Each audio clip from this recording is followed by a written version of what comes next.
The darkness between stars had never looked so threatening. 10,000 ships moved through space like a swarm of angry metal insects. Each ship was the size of a small city.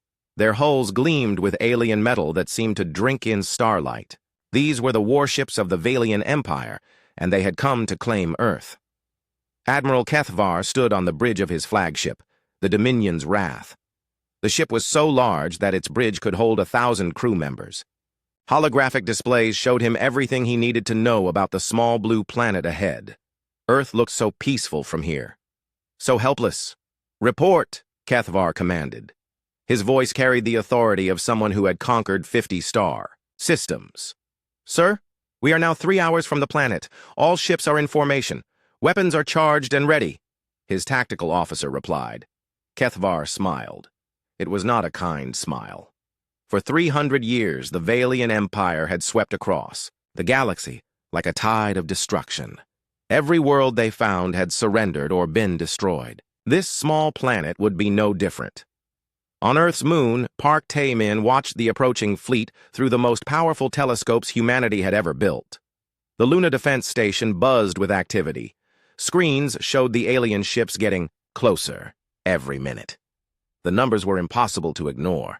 10,000 ships against Earth's small collection of orbital platforms and patrol craft. "Sir, they're slowing down," Kim So-ra called out from her station. She was the best tactical officer Earth had, but even she looked worried. "They'll be in attack range in 2 hours." Park Tae-min had been preparing for this day his entire life. He was 45 years old and had spent the last 20 years building Earth's defenses. But looking at those ships, he wondered if it had been enough. "Any word from Earth Command?" he asked. Lee Dong-ho, their communications specialist, shook his head. "The governments are still arguing about whether to surrender or fight. Half of them want to give up before the aliens even make contact." Park Tae-min understood their fear. The alien fleet was enormous.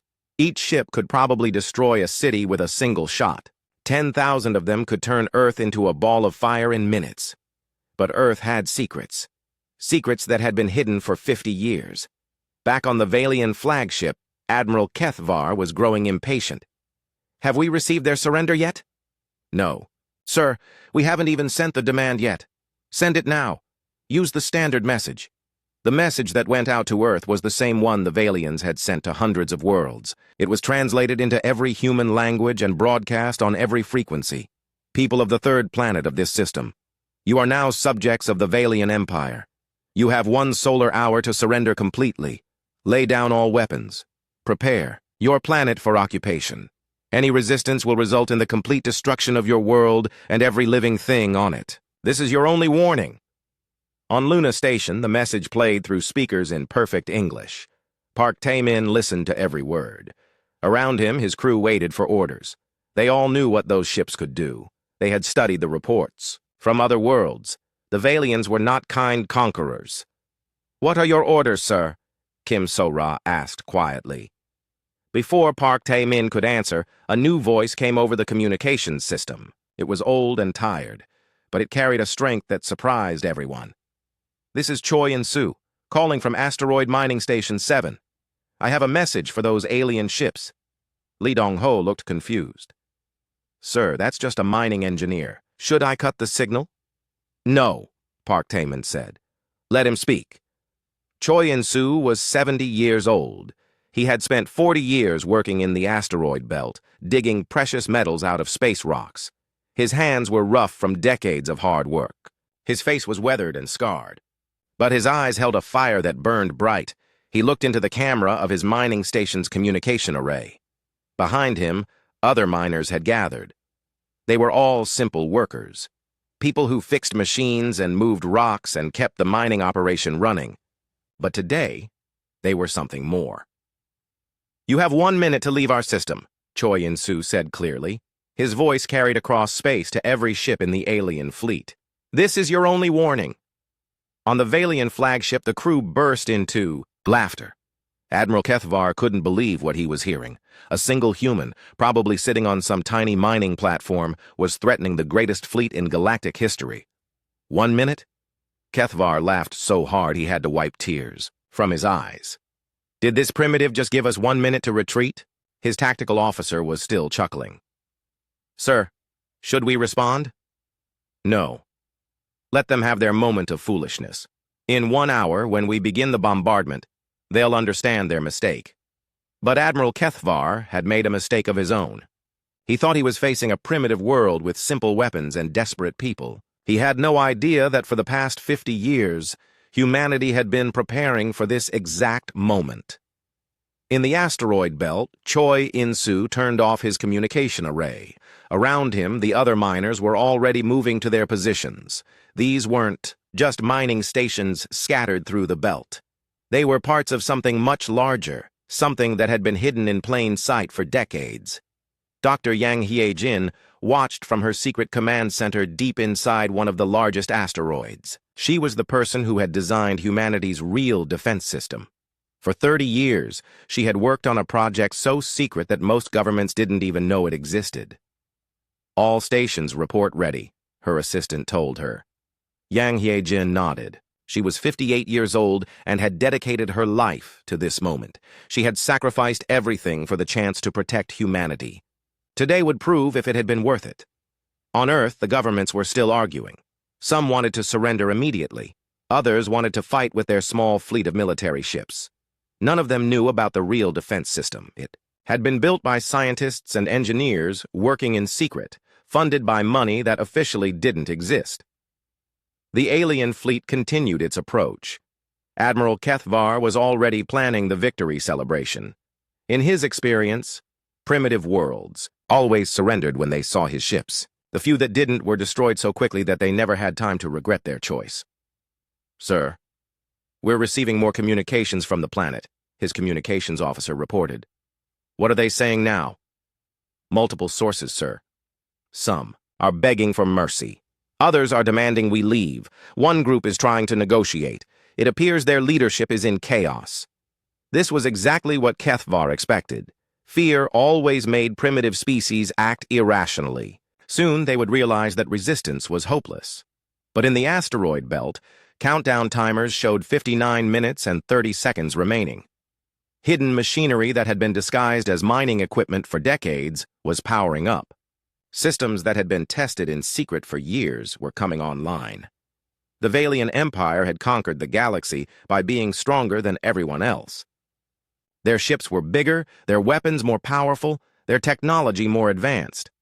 They had never faced an enemy that was smarter. Park Tae-min received a coded message on his personal communicator. It was just 2 words. "Stand ready." He had been waiting 20 years to receive that message. Now he knew that Earth's real defenders were about to reveal themselves. The aliens thought they were facing a helpless world.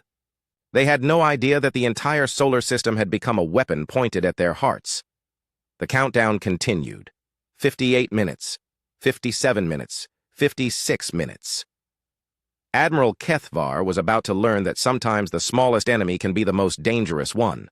50 years ago, a young scientist named Yang Hye-jin made a discovery that changed everything. She was working on a research project about gravity when she found something that shouldn't have been possible. She could make gravity stronger or weaker in small areas. She could even make it point in different directions.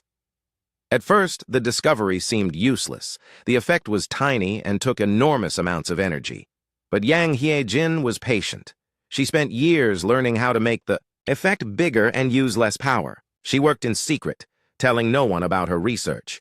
When she finally understood what she had discovered, she realized it could save humanity, or destroy it. The first test happened in an abandoned mine in Australia. Yang Hye-jin and 3 other scientists created a gravity field that made rocks float in the air. Then they made the rocks crash together with tremendous force. The explosion could be seen from space. That was when Yang Hye-jin knew she had to hide her discovery. If the wrong people learned about it, they could use it as a weapon to conquer the world. But if the right people learned about it, they could use it to protect humanity from any threat. She chose a third option. She would keep it secret until humanity really needed it. For 50 years, Yang Hye-jin built her hidden network. She found scientists and engineers who could help her. She found ways to get money without anyone asking questions. Most importantly, she found ways to build her gravity machines without anyone knowing what they really were. The asteroid mining operation was perfect cover. For decades, humans had been sending mining stations to the asteroid belt to dig up valuable metals. The stations looked innocent. They were just industrial platforms with equipment for breaking up rocks and processing ore. But Yang Hiejin's mining stations were different. Hidden inside each one was a gravity manipulation device. The machines looked like normal mining equipment, but they could do things that would terrify anyone who understood physics. Every asteroid in the belt had been carefully mapped and prepared. Some had been hollowed out and filled with gravity generators. Others had been fitted with mass drivers that could throw objects at incredible speeds. A few of the largest asteroids contained command centers where teams of operators waited for orders. The whole asteroid belt had become a weapon that stretched across hundreds of millions of kilometers of space, a weapon that could strike from any direction and at any target. Captain Bae Jun-ho commanded one of humanity's most secret ships. The Quiet Thunder looked like a normal research vessel from the outside. It was small and appeared harmless. Most scanners would barely notice it, but the Quiet Thunder was invisible to enemy sensors for a very different reason. It didn't use normal stealth technology. Instead, it bent space around itself. The ship existed in a bubble where light and radio waves curved around it like water flowing around a rock. Bae Jun-ho had been testing the stealth system for 5 years. His ship could fly right through an enemy fleet without being detected. Even if someone looked directly at it, their eyes would see empty space.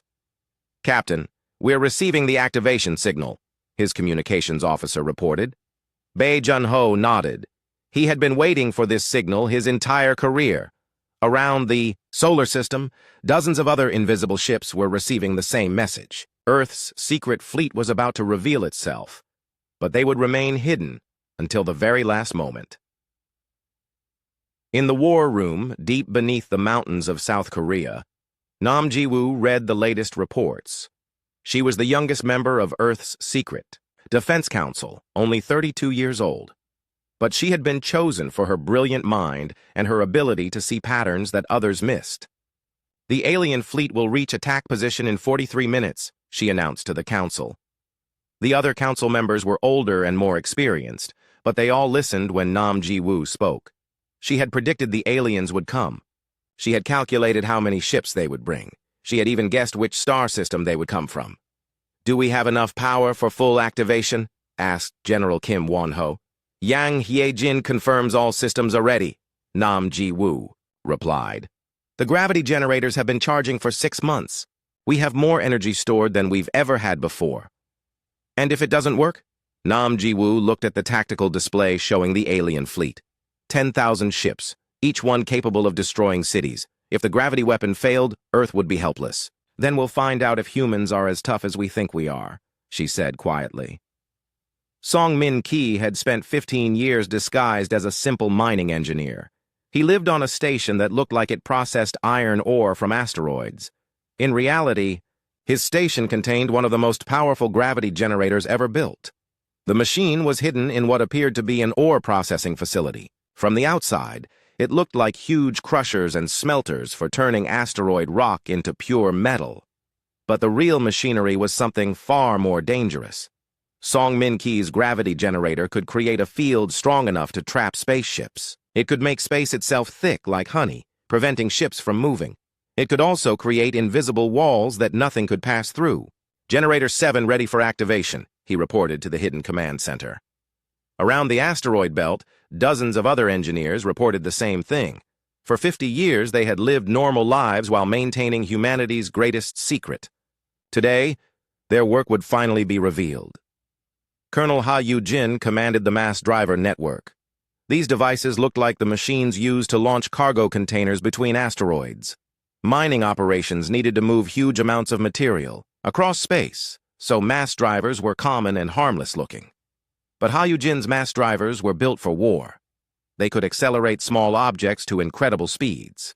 A chunk of metal no bigger than a marble could be thrown fast enough to punch through the hull of a battleship.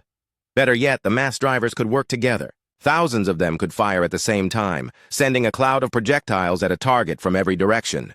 No armor could stop that kind of attack. "Mass driver network reports ready," Ha Yu-jin announced. Her targeting computers had been tracking the alien fleet for days. Every ship's position and speed had been calculated. When the time came, the mass drivers would fire a precisely aimed barrage that would hit every target at exactly the same moment. Dr. Joan Subin was responsible for the most secret part of the defense system. Her job was to turn the sun itself into a weapon. She had spent 20 years learning how to focus and redirect stellar energy using gravity fields. The technique was incredibly difficult. It required perfect timing and enormous amounts of power. But when it worked, it could create beams of concentrated sunlight hot enough to melt any known material. "Solar focusing array ready for activation," she reported. Her equipment was hidden throughout the inner solar system. Gravity generators on Mercury, Venus, and dozens of small asteroids could work together to bend light like a lens. The sun's own energy would become humanity's ultimate weapon. On the Luna Defense Station, Park Taemin received status reports from all the hidden systems. For 20 years, he had been the public face of Earth's defenses. Everyone knew about the orbital platforms and the patrol ships. Those were real, but they were also decoys. The real defense system had been hidden from everyone, including most of Earth's governments.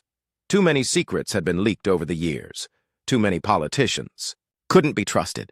The gravity weapon network had been built by people who understood that sometimes the best way to protect democracy was to work outside of it.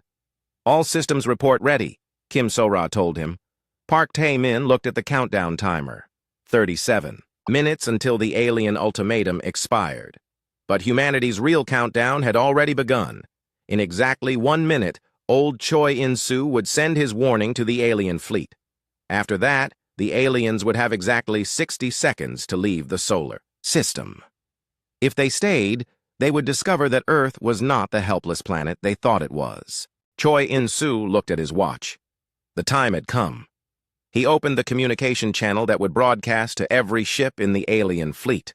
His hands were steady despite his age. He had been preparing for this moment for 30 years. "You have 1 minute to leave our system," he said calmly. "This is your only warning." On the Valian flagship, Admiral Kethvar was still laughing. 1 minute! Did you hear that? This primitive thinks he can threaten us with 1 minute. His crew joined in the laughter. The idea was ridiculous. What could these humans possibly do in 1 minute that would threaten the greatest fleet in galactic history? "Should we destroy his mining station, sir?" the weapons officer asked. "No, let him watch," Kethvar replied. "When we begin the bombardment of his planet, I want him to see what happens to species that dare to threaten the Valian Empire." The Admiral had no idea that he had just sealed his fate. In the hidden command center, Yang Hye-jin watched the countdown on her screen. 60 seconds. Everything she had worked for during the past 50 years would be decided in the next minute. "All stations, prepare for activation sequence," she announced. Around the asteroid belt, thousands of people who had lived secret lives as miners and technicians moved to their real positions. Equipment that had been disguised for decades began to power up. Hidden machinery that no alien scanner had ever detected started to hum with deadly energy. 59 seconds. Song Min-ki placed his hand on the activation control for gravity generator. 7. Around him, machines that looked like ore processors began to change. Panels slid away to reveal crystalline devices that seemed to bend light around themselves. The air itself began to shimmer as gravitational fields built up power. 58 seconds. "First phase activation," Yang Hye-jin commanded. Throughout the asteroid belt, gravity generators came online. The effect was invisible to normal sensors, but space itself began to change. Gravitational fields spread out like invisible nets. Reaching toward the alien fleet, Admiral Kethvar felt nothing. His ships continued their approach toward Earth. The countdown to bombardment continued normally. Everything seemed exactly as it should be. 55 seconds. The gravitational fields reached the alien fleet. At first, nothing seemed to happen. The ships continued moving at the same speed in the same direction. But slowly, very slowly, space around them began to thicken. 50 seconds. "Admiral," the helmsman called out with confusion in his voice. "Sir, we're experiencing some kind of navigation error. The ship is responding sluggishly to course corrections." Kethvar frowned. "What do you mean?" "It's like we're flying through thick liquid instead of space. Our engines are working normally, but the ship feels heavy. On ships throughout the fleet, similar reports were coming in. Navigators were confused. Engineers were running diagnostics, but the gravitational trap was invisible to their instruments. 45 seconds. Yang Hyejin smiled grimly. The first phase was working perfectly. The alien ships were now caught in gravitational fields that made maneuvering almost impossible. They could still move forward, but they couldn't turn or accelerate quickly.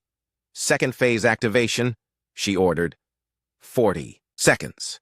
Colonel Ha Yu-jin activated the mass driver network.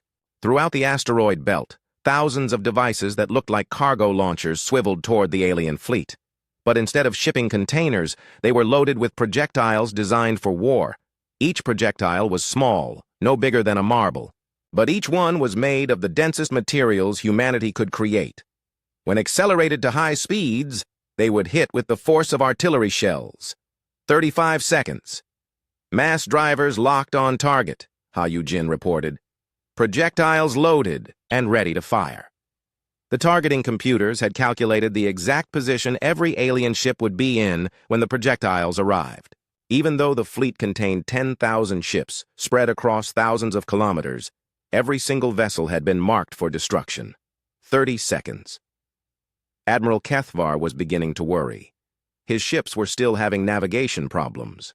Several captains had reported that their vessels felt like they were moving through thick mud instead of empty space. "Run a full sensor sweep," he ordered. "Find out what's causing this interference." The sensor technician worked frantically at his controls, but the gravitational fields were invisible to Valian technology. As far as their instruments could tell, space around them was completely normal. 25 seconds. Third phase activation, Yang Hyejin announced. Dr. John Subin activated the solar focusing array. Throughout the inner solar system, gravity generators designed to bend light began their careful work. The sun's energy started to curve and concentrate, forming invisible beams that would soon become deadly weapons. 20 seconds. Now Admiral Kethvar could see that something was very wrong. His ships were barely able to maneuver.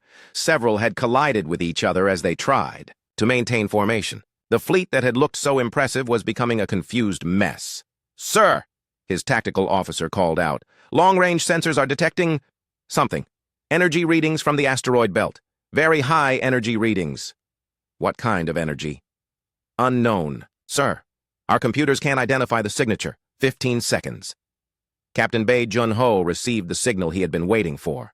The quiet thunder and dozens of other invisible ships moved into position around the alien fleet. The Valians still couldn't see them, but soon that wouldn't matter. 10 seconds! "Admiral!" the sensor technician screamed. "Massive energy spike from the asteroid belt. Thousands of sources. They're all targeting us." Admiral Kethvar finally understood. This wasn't a primitive world with simple weapons. This was a trap that had been waiting for them. The entire asteroid belt had been turned into a weapon system. 5 seconds. "All ships, emergency maneuvers!" Kethvar shouted. "Get us out of here!" But it was too late. The gravitational fields held his ships like insects in amber. They could barely move, let alone escape. 3 seconds. "Fourth phase activation," Yang Hyejin said quietly. 2 seconds. Throughout the asteroid belt, mass drivers fired simultaneously. Millions of tiny projectiles launched toward the alien fleet at incredible speeds. At the same time, gravity generators created crushing forces that squeezed the alien ships from every direction. 1 second. Park Tae-min spoke into his communicator with calm authority. "Implement solar judgment." 0. The solar focusing array activated. Concentrated beams of stellar energy, each one as hot as the surface of the sun, struck every ship in the alien fleet simultaneously. The beams were invisible until they hit their targets. Then the alien ships began to glow like stars. At the same moment, millions of high-speed projectiles reached the fleet. The tiny pieces of metal punched through armor that was designed to stop the most powerful weapons.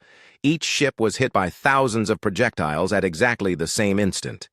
The gravitational fields crushed the ships from every direction while the solar beams melted their hulls, and the projectiles tore them apart from the inside. 10,000 ships that had conquered most of the galaxy simply vanished. They didn't explode dramatically. They didn't burn for long minutes. They just stopped existing, consumed by forces that treated matter as something that could be reshaped at will. The entire battle lasted 57 seconds from the first activation to the final destruction.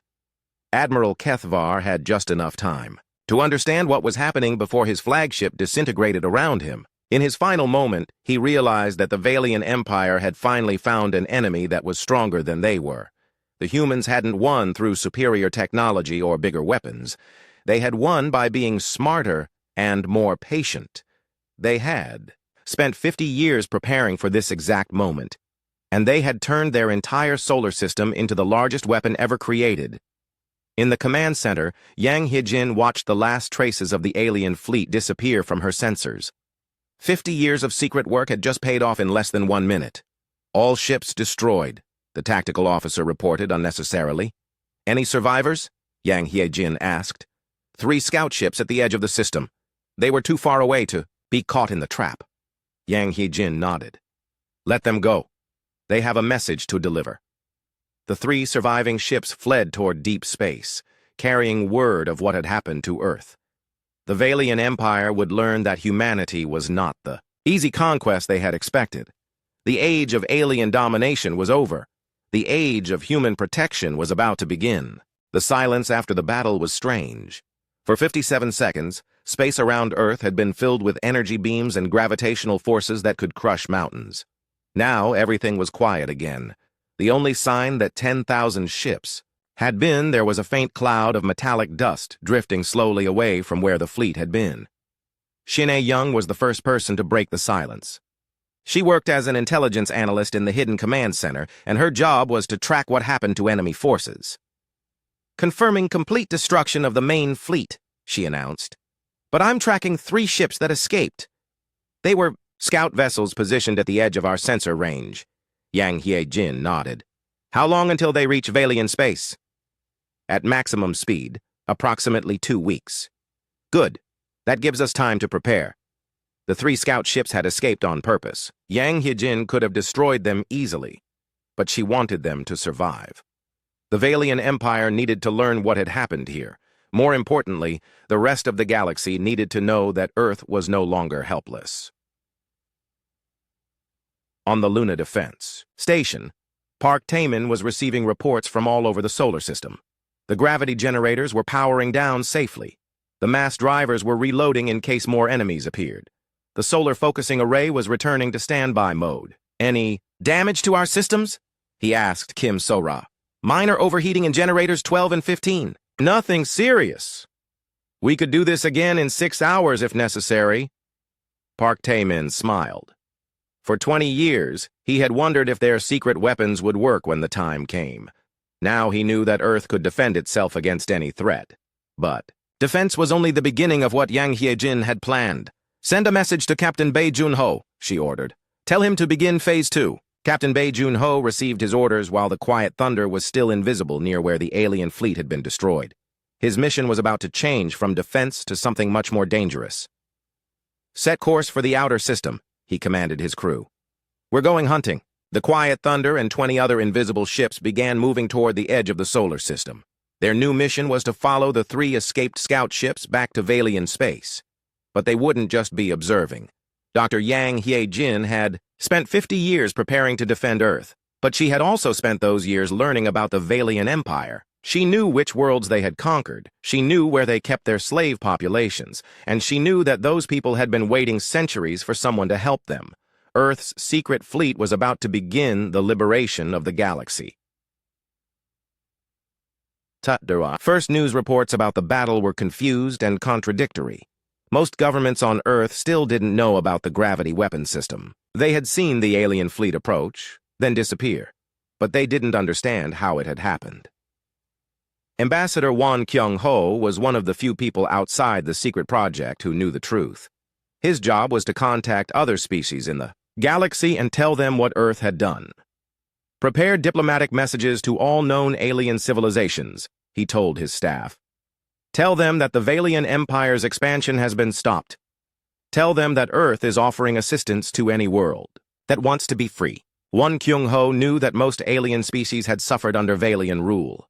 Some had been enslaved for centuries. Others had been forced to serve as soldiers in the Empire's armies.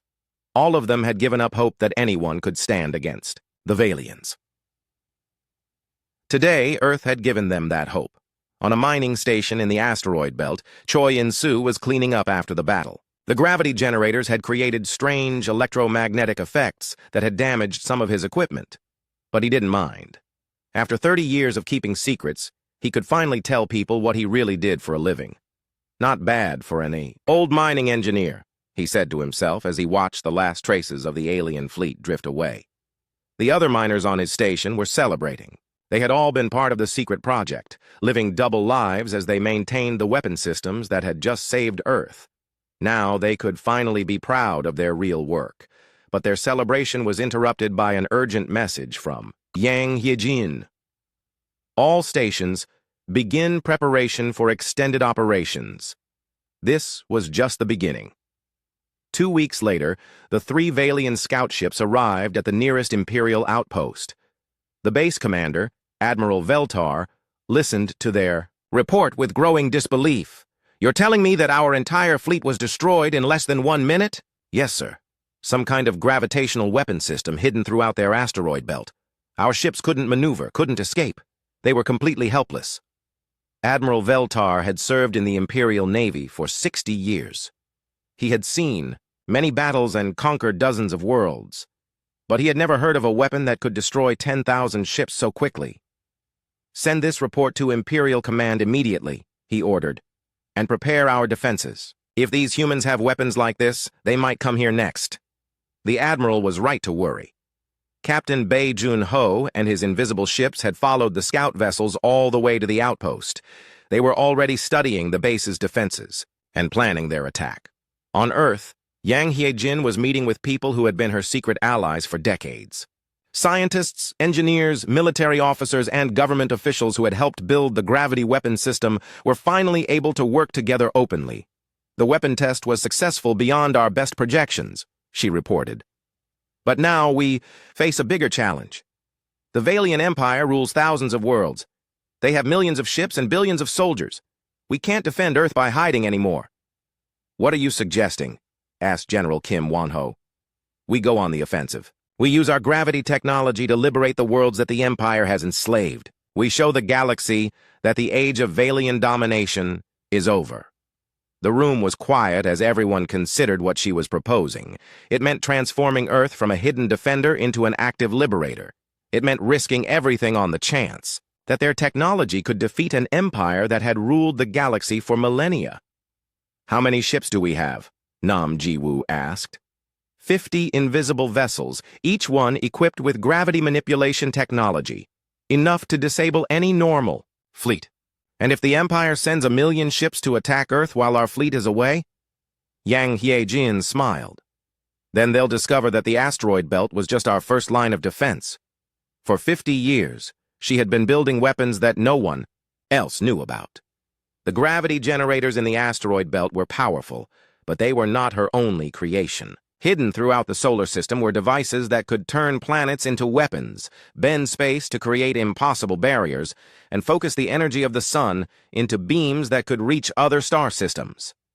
Earth was not just defended, it was the center of the most powerful weapon system ever created." Yu Jae-sung was an engineer who specialized in gravity technology. His job was to design smaller versions of the asteroid belt weapons that could be installed on ships or given to liberated worlds. "We can't keep this technology secret forever," he told Yang Hyejin. "If we're going to liberate the galaxy, we need to share our knowledge with other species." "Carefully," Yang Hyejin replied. "We'll give them enough to defend themselves, but not enough to threaten Earth if they turn against us."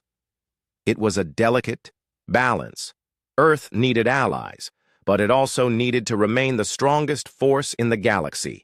The gravity technology would be shared with species that proved they could be trusted, but the most powerful secrets would remain on Earth.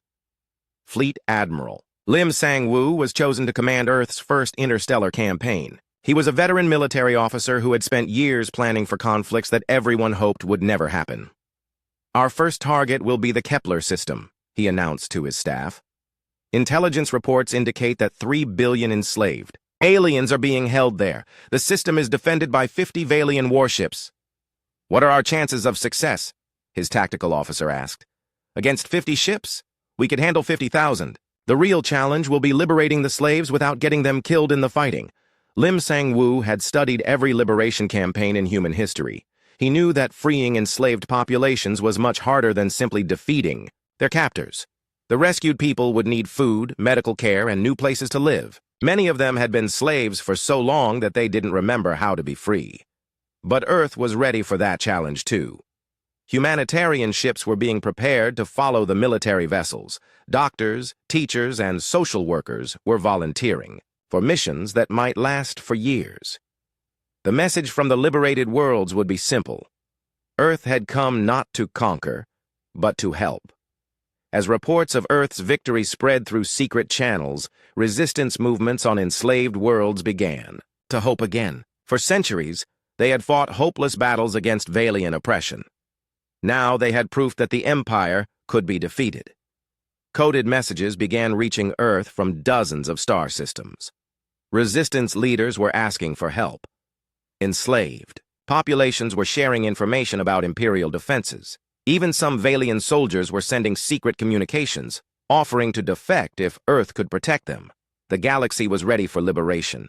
Earth just had to provide the spark. 6 months after the destruction of the Valian fleet at Earth, Fleet Admiral Lim Sang-woo stood on the bridge of humanity's first battlecruiser, the Liberation.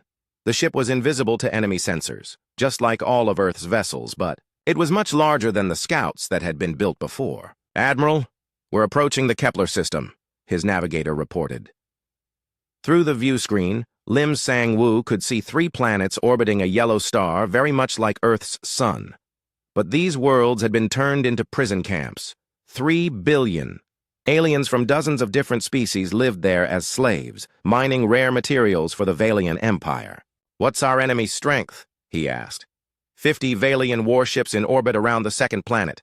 Standard defensive formation. They don't know we're here. Lim Sang-woo smiled. The Valians still hadn't figured out how Earth's ships stayed invisible. Their sensors could detect energy emissions, metal hulls, and engine signatures. But they couldn't detect the gravitational fields that bent space around human vessels. "Begin the liberation," he ordered. Throughout the system, 20 invisible Earth ships moved into attack positions. Each one carried gravity manipulation technology that had been improved since the battle at Earth. The new devices were smaller, more powerful, and more precise. On the largest prison planet, an alien named Ketmara felt the ground shake beneath his feet. He was a member of a species that looked like tall, thin humans with blue skin and 4 arms. His people had been enslaved for 200 years. "What was that?" asked his cellmate, a creature that resembled a giant beetle with intelligent eyes. "I don't know. Maybe another mining accident." But Ketmara hoped it was something else. For months, rumors had been spreading through the slave camps. Stories about a new species that had destroyed an entire Valian fleet. Stories about liberation ships that could appear from nowhere. Most slaves didn't believe the rumors. They had heard too many false hopes over the centuries. But Ketmara wanted to believe. He was tired of spending his life digging minerals out of the ground for masters who saw him as nothing more than a tool. In orbit above the planet, the 50 Valian warships suddenly found themselves unable to move. Gravity fields had appeared around each vessel, trapping them in invisible cages. The ship's engines worked perfectly, but space itself had become thick as cement. "What's happening?" demanded Commander Zekval from the bridge of the lead ship. "Unknown, sir. Some kind of gravitational anomaly. All ships report the same problem." Commander Zekval had heard the reports from Earth. He knew that the humans had some kind of advanced gravitational technology, but he had convinced himself that the stories were exaggerated. No primitive species could have weapons that powerful. Now he was learning how wrong he had been. "Send a distress signal to Imperial Command," he ordered. "Tell them we're under attack by human forces." But before the message could be sent, every weapon on every Valian ship stopped working. The gravity fields were interfering with their targeting systems and power distribution. The ships were not just trapped, they were helpless. From his invisible ship, Lim Sang-woo watched the enemy vessels struggle uselessly against their gravitational prison. This was much easier than the battle at Earth had been. 50 ships were nothing compared to 10,000. "Open a communication channel to the Valian commander," he ordered. Commander Zekval was surprised when his communication system activated without his permission. A human face appeared on his view screen. The man looked calm and confident, like someone who held all the advantages. "I am Fleet Admiral Lim Sang-woo of the Earth Liberation Fleet," the human said. "Your ships are now under our control. You have two choices. Surrender peacefully, and we will treat you fairly. Resist, and we will destroy you." "You're bluffing," Zekval replied. "You can't destroy 50 ships with whatever tricks you're using at Demenshiu." Sang-woo looked sad. "I was hoping you would choose surrender." He nodded to his weapons officer. A few seconds later, one of the Valian ships simply vanished. It didn't explode or break apart. It just stopped existing, consumed by gravitational forces that compressed it into a point smaller than an atom. 49 ships remaining, Lim Sang-woo said calmly. "What is your decision?" Commander Zekval stared at the empty space where one of his ships had been. He had served in the Imperial Navy for 30 years, but he had never seen anything like this. These humans could make ships disappear with no visible weapons and no warning. "We surrender," he said quietly. Within hours, the Valian forces on all 3 planets had given up. The gravity technology made resistance impossible. Soldiers found their weapons too heavy to lift. Vehicles couldn't move. Even simple tools became useless when gravity fields made them weigh tons, but the real work was just beginning. Liberating the slaves was much harder than defeating their guards. Dr. Kang Mi-ran commanded the humanitarian mission that followed the military ships. She was a diplomat who specialized in helping traumatized populations. Her job was to convince 3 billion enslaved aliens that humans had really come to help them. "Remember," she told her team as they prepared to land on the first planet, "these people have been slaves for generations. Many of them don't remember what freedom looks like. They might not trust us at first." The landing was carefully planned. Human ships remained invisible until the last moment, then appeared directly over the largest slave camp. The sight of vessels materializing from empty air caused panic among both the slaves and their remaining guards. Kang Mi-ran stepped out of her ship with her hands empty and visible. She was wearing simple clothes, not military armor. Behind her came doctors, teachers, and social workers, all unarmed. "My name is Dr. Kang Mi-ran," she announced in a voice that carried across the camp. "We are from Earth. We have come to set you free." The response was not what she had expected. Instead of cheering, most of the slaves just stared at her in confusion. A few began crying. Others fell to their knees. Ketmara was one of the first to approach the humans. His forearms shook as he walked toward the strange new arrivals. "Free?" he asked in the common galactic language. "What does that mean?" It was a question that broke Kang Mi-ran's heart. This person had been a slave for so long that he had forgotten what freedom was. "It means you can choose where to live," she explained, gently. "You can choose what work to do. You can choose to stay here or travel to other worlds. You can choose to be with your family or start a new family. The choice is yours." Ketmara thought about this for a long time. The concept of choice was almost impossible for him to understand. For his entire life, others had made every decision for him. "What if I choose wrong?" he finally asked. "Then you can choose differently tomorrow," Kang Mi-ran replied. It took weeks to process all the freed slaves. Many needed medical treatment for injuries and malnutrition. Others needed psychological help to deal with centuries of trauma. All of them needed to learn how to make decisions for themselves. Some chose to stay on the worlds where they had been enslaved, but as free citizens instead of prisoners. Others wanted to return to their original home planets, if those worlds still existed. A few asked to come to Earth to see the planet that had given them their freedom. Engineer Yu Jae-sung worked with the technical teams that dismantled the Valian infrastructure. The slave camps were torn down and replaced with proper cities. The mining operations were converted to produce goods for the freed populations instead of the Empire. Most importantly, he installed gravity-based defense systems around each planet. If the Valians tried to reclaim these worlds, they would face the same fate as their fleet at Earth. "The defense grid is operational," he reported to Admiral Lim Sang-woo. These people can protect themselves now. But Yu Jae-sung was also careful about what technology he shared. The gravity manipulators he installed were powerful enough to stop any normal attack, but they were not powerful enough to threaten Earth. If these freed worlds ever turned hostile, Earth would still have the advantage. News of the liberation spread quickly through the galaxy. Resistance movements on other enslaved worlds sent desperate messages asking for help. The Valian Empire began mobilizing its remaining fleets to stop the human advance, but Earth was ready for a larger war. The asteroid belt weapons system had been upgraded and expanded. New invisible ships were being built in hidden shipyards.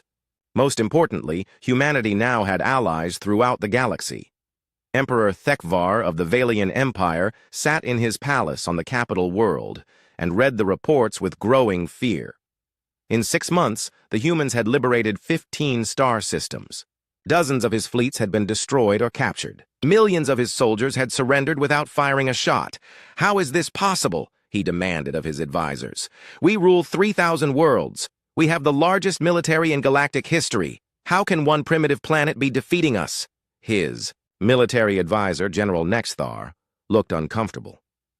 Emperor, our intelligence suggests that these humans are not primitive. Their gravitational technology is far beyond anything we understand. They can make our ships helpless before we even know they're there. Then we'll build new ships, better ships. With what resources, Emperor? They've captured most of our mining worlds. They've freed most of our slave workers. Our economy is collapsing.